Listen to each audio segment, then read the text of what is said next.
There is a quiet power in learning to let things be. For many of us, especially after a certain age, we have come to believe that life is something to fix, to manage, to control at all times. We work hard. We plan our lives to the minute. We fight against what doesn't go our way. But after decades of striving, worrying, organizing, and resisting, we may come to an unexpected truth. The greatest peace often comes not from doing more, but from surrendering more. Letting things be doesn't mean giving up. It means choosing to live differently, with openness, acceptance, and trust. It means loosening the grip on the things we can't control and finding joy in the simplicity of each moment. As we age, this way of being becomes not only liberating, it becomes essential. In this script, we will explore what it truly means to love life by letting things be. You'll discover how letting go of expectations, releasing the need to fix everyone and everything, and embracing the present can open you to deeper happiness, peace, and freedom, especially in the later chapters of life. Chapter 1. The endless struggle of control. We spend much of our lives trying to control things. We want our children to turn out a certain way. We want our health to stay perfect. We want the weather to match our plans. We want traffic to move faster. We want people to treat us the way we think they should. Control gives us the illusion of safety. It gives us the false belief that if we just work hard enough or plan well enough, life will go our way. But no matter how much we try, life always brings surprises. People change. Plans fall apart. Circumstances shift, and the more tightly we cling to our expectations, the more we suffer. Have you ever noticed how exhausting it is to try to manage everything? You're always thinking ahead, always fixing, always worrying, always preparing for the next thing. It's a way of living that wears down the heart. It closes us off from joy, and it keeps us stuck in a cycle of stress and disappointment. But here's the truth. We are not in control of most things, and we never were. Chapter 2.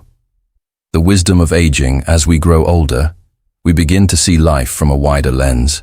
We've lived through enough to know that not everything works out as planned. And yet, somehow, we survive.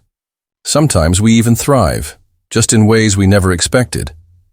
Perhaps you've had moments like these. A job you didn't get that led to something better. A relationship that ended, making room for peace or self-discovery. A health scare that brought you closer to your loved ones. In hindsight, many of life's so-called wrong turns were simply redirections. And the more we reflect on our past, the more we understand. Life unfolds as it must. Not always as we want, but often in ways that teach us, grow us, and humble us. With age comes the opportunity to let go of the heavy burden of control. We realize we no longer have to fight the river. We can let it carry us and even enjoy the ride. Chapter 3. Letting go of expectations. Expectations are tricky things. On the surface, they seem harmless. We expect people to be kind. We expect our plans to go smoothly. We expect life to be fair.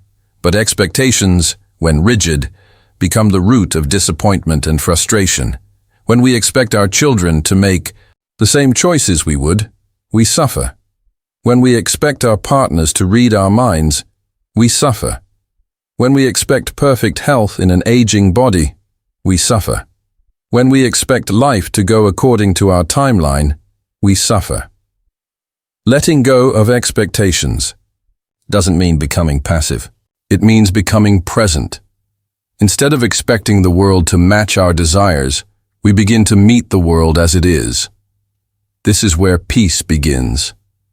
When we say, "I will love and support my children, even if they choose a different path than I hoped," we experience peace. When we say, "My body may have limitations now, but I can still find joy in what I can do," we feel gratitude. When we say, "This moment may not be what I planned, but it's still sacred. We come alive. Chapter 4. Accepting what you cannot change. There is a quiet strength in acceptance, not the kind of acceptance that gives up, but the kind that chooses peace over resistance. There are things in life you simply cannot change. The past, other people's choices, the aging process, life's unpredictability. You can spend your energy fighting these truths, or you can release the struggle and make space for what is. Acceptance is not weakness, it is wisdom. It says, I see reality clearly, and I choose to make peace with it. It's a practice that brings calm to your mind and ease to your heart.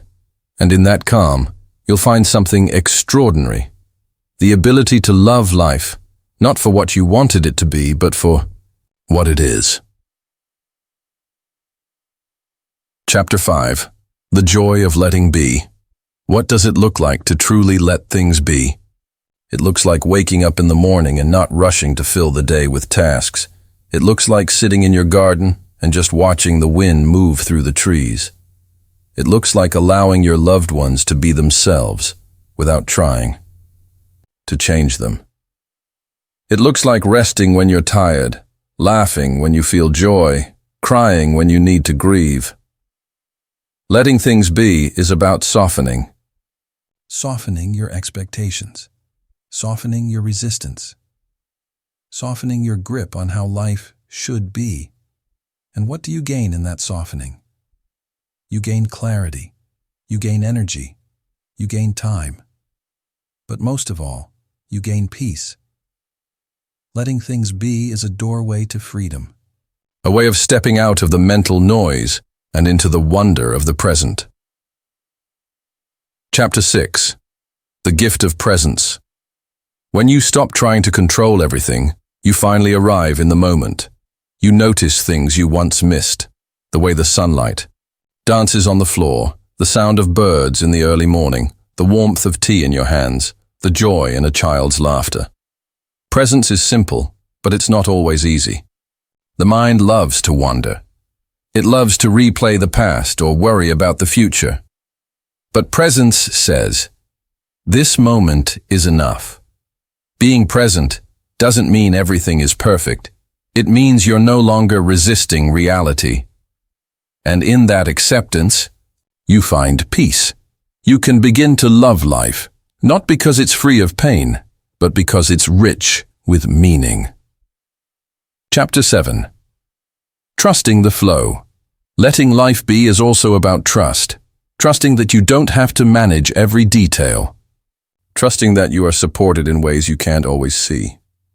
Trusting that things will unfold, not always on your timeline, but in their own way. Think of a river. It flows naturally. It doesn't force its way uphill. It doesn't cling to the past.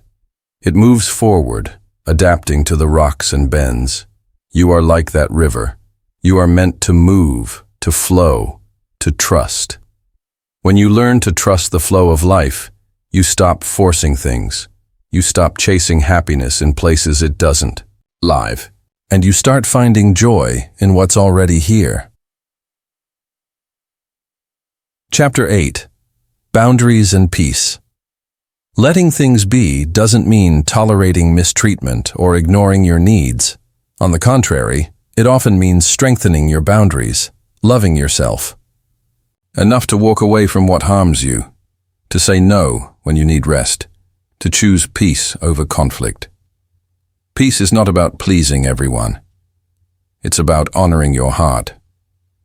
And sometimes, the most powerful way to let things be is to step back. Stop engaging in every argument, to stop trying to be everything to everyone, to stop explaining yourself to those who don't truly listen. You don't owe the world your constant explanation. You owe yourself your peace. Chapter 9. Gratitude in Simplicity. There is something deeply beautiful about simplicity. A warm meal, a kind word, a quiet afternoon, a walk in nature, a hug from someone you love. When you stop chasing more, you begin to see what's already enough. Gratitude grows in a spacious heart, and the more you let go of trying to control or fix everything, the more space you create to appreciate the little things. Letting things be makes room for joy. Joy in the mundane. Joy in the ordinary. Joy in simply being alive. Chapter 10. Living with an open heart. To love life is to live with an open heart. It means showing up, even after heartbreak. It means laughing, even when life is uncertain. It means loving, even when it hurts. An open heart doesn't mean you're naive. It means you're courageous. You've seen what life can bring, and still, you choose to stay soft. Letting things be is not just a way of living. It's a way of loving. Loving life as it is. Loving yourself as you are. Loving others without conditions. And from that place, true joy flows. Final thoughts. The quiet power of letting be in the end. Loving life is not about getting everything right. It's about being present for what is. It's about saying, even this I can embrace. Letting things be is a lifelong practice, especially in a world that teaches us to push, to pull, to strive. But you are not here to fight life. You are here to live it. Let go of the need to control every detail. Release the pressure to be perfect. Breathe, pause, rest, trust the flow. Let life unfold. And in doing so, you may find something you've been seeking all along. A quiet joy, a steady peace, a love for life, just as it is.